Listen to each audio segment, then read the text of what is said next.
30 seconds. And you could make them a promise and not carry through on it, and they will never, ever, ever forget it. It might be one of those things that becomes embedded.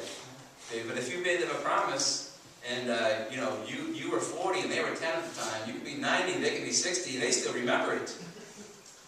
That's how powerful the word promise is.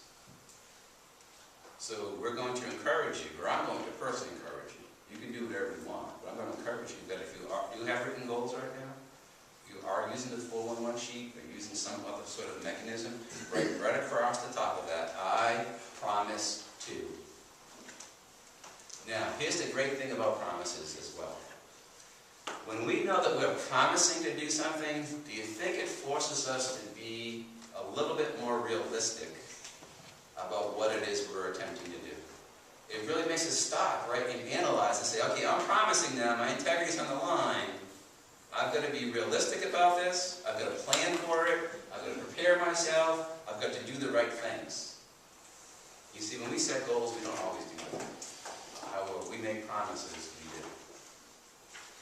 So Dave and I agree on about 99.9999999% of everything that you're going to see here today.